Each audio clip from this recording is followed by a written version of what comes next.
Bom, vamos então concluir essa terceira parte aí do período Brasil Império, chamado Segundo Reinado, que vai de 1840,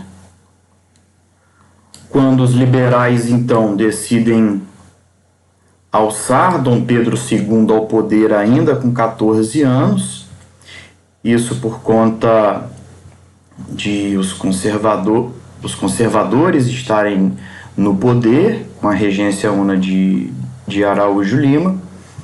Então a ideia dos liberais para voltar ao poder foi antecipar a maioridade de Dom Pedro II. O projeto passa na Câmara e ele então, com 14 anos, inicia o governo do Brasil até 1889, quando então é proclamada a República, terminando aí o período monárquico, terminando aí o Brasil imperial, o segundo reinado de Dom Pedro II.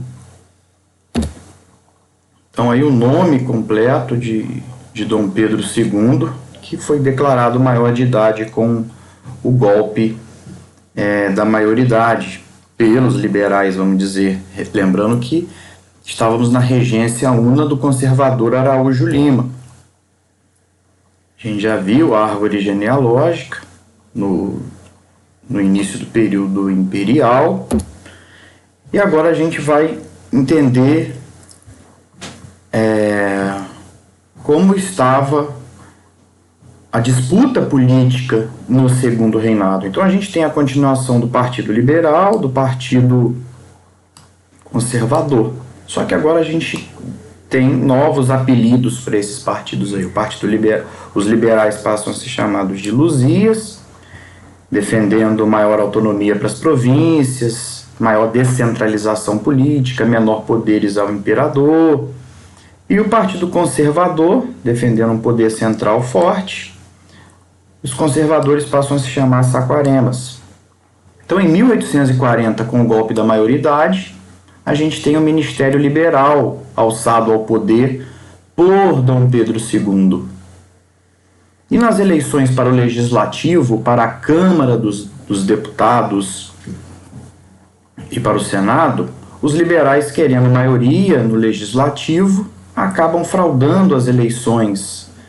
Essas eleições que vão se chamar eleições do cacete, por conta da violência que os liberais se utilizaram para vencer as eleições, com pancadaria, cacetadas. Os liberais contrataram aí capangas para bater e ameaçar os eleitores. E por conta disso, Dom Pedro, ele demite o Ministério Liberal e imposta o Ministério Conservador. Até porque o Ministério Conservador defende ideias mais interessantes para Dom Pedro, como o centralismo político. Então, em 1842, inclusive, ele dissolve a Câmara dos Deputados, que foi eleita nas eleições do cacete, convocando um novo pleito. Isso vai enfurecer os liberais. A gente vai ter aí as revoltas liberais de 1842 em São Paulo e Minas, e a Revolução Praieira em Pernambuco, sendo a Revolução Praieira aí uma revolta de liberais exaltados, inclusive com agenda até muito liberal, defendendo até mesmo ideais de república. Então, as eleições do cacete aí, em que os liberais fraudaram as eleições. A Revolução Praieira teve esse nome porque em 1842 foi criado o Partido da Praia, por liberais exaltados. E aí, quando os conservadores eles demitiram o governador liberal de Pernambuco, estourou aí essa Revolução Praieira. Até que, por conta desse caos político que a gente tinha, dessas disputas políticas, em 1847 a gente tem início aí o sistema de parlamentarismo às avessas. Um mecanismo político muito eficiente para colocar fim às disputas, criado por Dom Pedro II. Então, no parlamentarismo comum, nas eleições o povo escolhe o parlamento e o parlamento vai escolher o primeiro-ministro, que vai governar o país. Nesse sistema de parlamentarismo, o rei ele tem apenas funções aí secundárias. Ele não governa, quem governa é o primeiro-ministro. No parlamentarismo criado no Brasil por Dom Pedro, lembrando que são eleições indiretas, nessas eleições indiretas é escolhido o parlamento, o povo vota elege um grupo de pessoas e esse grupo de pessoas elege o parlamento. Só que não é o parlamento a escolher o primeiro-ministro. É o imperador que vai nomear o presidente do Conselho de Ministros, que vão governar o Brasil. E esse Conselho de Ministros é submetido ao parlamento. Se o parlamento aprovar, esse Conselho de Ministros já começa a governar. Se o parlamento não aprovar, o imperador, o Dom Pedro II, é que decide.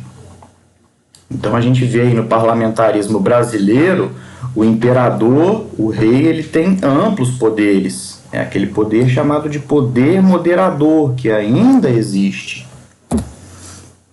Até que em 1850 a gente tem a pacificação, ou seja, o momento em que a gente vai ter um contexto aí no Brasil de certa estabilidade política. A força militar e policial conseguiu conter aquelas revoltas, aquela turbulência política que tinha no período regencial é contida. O café em ascensão traz recursos ao Brasil e põe fim àquela crise econômica que a gente tinha.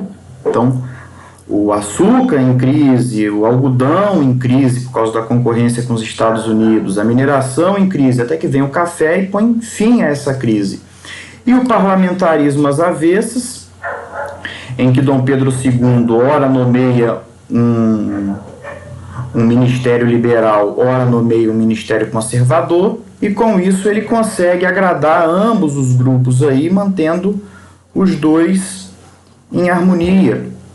A gente vai ter também um Ministério da Conciliação, liderado pelo senador Carneiro Leão, em que a gente tem um ministério misto, um ministério formado por pessoas dos dois partidos, por liberais e por conservadores. Os mais radicais são afastados, e aí a gente tem um ministério formado tanto por liberais quanto conservadores, o que funciona até muito bem, dando estabilidade política ao Brasil. Posteriormente, de 62 a 68, a gente tem também uma nova conciliação entre liberais e conservadores, formando aí a Liga Progressista, em que a gente vai ter um ministério formado por liberais e por conservadores, e isso agradava a ambos. Até que em 1868, Dom Pedro dissolve essa liga progressista. Ele dissolve essa liga progressista por conta de Duque de Caxias querer colocar um ministério conservador, e no lugar dessa liga progressista é instituído um ministério conservador. Isso vai causar uma modificação partidária. Então a gente vai ter agora o partido, depois desse ato de Dom Pedro II, a gente vai ter o Partido Conservador, o Partido Liberal Moderado, e agora a gente vai ter um Partido Liberal mais radical. Uma parte dos liberais decide se revoltar contra essa atitude de Dom Pedro II. E esses liberais radicais, eles vão defender ideias republicanas, que vão começar a fermentar a partir de 1870. A gente vai começar a ter o início, o declínio da monarquia. Então aí o que fez Dom Pedro II mudar de ideia e dissolver a Liga Progressista, isso por conta de Duque de Caxias, que queria um ministério formado por conservadores amigos dele. Só que isso desagrada parte dos liberais, que acabam absorvendo ideias republicanas. Agora a gente vai ver um elemento importante no período do Segundo Reinado, que é o café, o ouro verde. E o café ele vai por fim à crise econômica e financeira que o Brasil estava tendo. Então o café vai ser a solução aí para colocar fim à crise econômica. O café vai ser chamado de ouro verde do Brasil, vai trazer dinheiro para o governo e Como o café estava em alta na Europa e nos Estados Unidos, aumentou o consumo do café lá na Europa e nos Estados Unidos. E o Brasil ele vai aumentar a sua exportação, gerando muito dinheiro. Inclusive o dinheiro do café vai ser importante mais tarde para a indústria. Lembrando que o café é uma planta africana que chegou ao Brasil no século XVIII, lá no Pará, por volta de 1727, mas se desenvolveu bastante no século XIX, aí no Segundo Reinado, por conta da demanda lá na Europa e nos Estados Unidos. Até foram os árabes que apresentaram o café aos europeus e o café virou moda por lá. O mapa mostrando aí o avanço do café, aqui do Rio de Janeiro, Vale do Paraíba, depois São Paulo, posteriormente Minas, norte do Paraná. Agora a gente estuda os surtos industriais e a Era Mauá, também um momento importante aí no Segundo Reinado. Então, o que são surtos industriais? Surto industrial é o crescimento de fábricas, de indústrias, mas que não chega a causar uma industrialização. A economia agrária ainda vai ter uma importância muito grande. Então, no início, a gente tem aí, antes do surto industrial, o famoso alvará de proibição de fábricas e manufaturas no Brasil, da rainha Dona Maria, mãe de Dom João VI. Era proibido ter fábricas no Brasil, até que em 1808 o alvará é suspenso pelo Dom João VI, filho de Dona Maria, que estava afastada por insanidade mental. Então passou a ser permitido fábricas e manufaturas aqui no Brasil. E outros fatores também que vão permitir os surtos industriais é a imigração estrangeira, que vai alargar o mercado de consumo. A gente vai ter um mercado consumidor formado aí por pessoas que têm condição de comprar produtos industrializados, o reinvestimento dos lucros obtidos com a produção de café em São Paulo, o que melhorou a infraestrutura de transportes urbana e industrial, e o fim do tráfico negreiro também vai ser importante para alavancar essas indústrias, disponibilizando os capitais para outros investimentos. E outra coisa importante também que vai permitir os surtos industriais é a tarifa Alves Branco, em 1844. O que é a tarifa Alves Branco? Ela tem esse nome em homenagem ao então ministro da Economia, Alves Branco. E essa medida era para levantar dinheiro para o governo. E no que consistia essa medida? Em aumentar a porcentagem de imposto de importação para o que viesse de fora.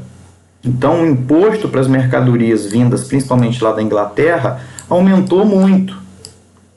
Isso, é lógico, desagradou a Inglaterra e os importadores aqui. Então, como as mercadorias vindas de fora ficaram muito caras por conta dessa tarifa, passou-se então a haver um incentivo a serem produzidas aqui dentro do Brasil, essas mercadorias, porque o imposto para essa mercadoria entrar no Brasil era muito alto. E o objetivo desse imposto era arrecadar dinheiro para o governo, mas acabou incentivando aí a indústria a produzir bens aqui dentro do Brasil. E nesse período de surto industrial, a gente tem aí o Barão de Mauá, posteriormente chamado de Visconde de Mauá, o Irineu Evangelista de Souza, que vai fundar bancos, estradas de ferro, estaleiros, telégrafos. Então o Brasil vai ter um impulso aí de indústrias, bancos, serviços. Delmiro Gouveia, lá no Nordeste também, expandindo indústrias, comércio, serviços. E outro assunto importante aqui do Segundo Reinado é a questão da mão de obra. Como assim a questão da mão de obra? A gente tinha mão de obra do escravo negro africano. Só que num dado momento, essa escravidão ela começou a ser questionada aqui dentro do Brasil, a resistência dos escravos, movimentos abolicionistas. Começou-se a desenvolver-se a ideia de que a escravidão era algo nefasto, algo vexatório. Lembrando que o Brasil foi o último aí das Américas, logicamente, a abolir a escravidão. E também porque a Inglaterra tinha interesse de acabar com a mão de obra escrava. Por quê? Para poder desenvolver o mercado consumidor aqui, de pessoas que pudessem comprar suas mercadorias, ampliando o mercado consumidor, não só aqui no Brasil, como lá na África também. Então a gente vai ter aí as leis abolicionistas, 1831, a Lei Barbacena ou Lei Feijó, abolição do tráfico de escravos africanos, chamada Lei para inglês ver, porque nós fingíamos que fiscalizávamos o tráfico de escravos, mas fazíamos vista grossa. Até que em 1845, a Inglaterra, numa medida mais radical, juntamente com o Brasil, assina a Lei Bill Aberdeen, que permitia que a Marinha inglesa monitorasse o Atlântico Sul e aprisionasse navios negreiros, como forma de pressionar o fim do tráfico. Em 1850, a Lei Eusébio de Queiroz, proibindo o tráfico de escravos africanos. A Lei Eusébio de Queiroz é um reforço à Lei Barbacena ou Lei Feijó. Em 1866, abolição para os escravos aptos ao serviço militar, era um incentivo aí para poder ter pessoas para ajudar na Guerra do Paraguai. Então os negros africanos escravos que fossem lutar ganhariam a liberdade. Em 1871 a gente tem a Lei Visconde do Rio Branco ou Lei do Ventre Livre, libertando todos os filhos de escravos nascidos aí a partir desta lei. 1885, a Lei Saraiva Cotegipe, ou Lei dos Sexagenários, libertando todos os escravos com 60 anos ou mais, até que a princesa Isabel, por fim, institui aí a decretação da Lei Áurea, pondo fim, de fato, à escravidão no Brasil. Então, a gente vê que não houve naquele momento nenhuma reparação. No norte, nordeste e centro-oeste, o escravo é transformado numa espécie de semi-servo. Em outras cidades, eles vão aí para a periferia das cidades. Aí alguns abolicionistas importantes, José do Patrocínio, Luiz Gama, André Rebouças, Joaquim Nabuco, Plínio de Lima, Antônio Bento, Silva Jardim, Rui Barbosa, Castro Alves, alguns importantes abolicionistas aí. Então, nesse momento a gente encerra essa primeira parte do Segundo Reinado, com a abolição da escravidão aí em 1888. Posteriormente a gente vai, no vídeo seguinte, dar continuidade ao Segundo Reinado, que é um período bastante grande, com muitos fatos importantes.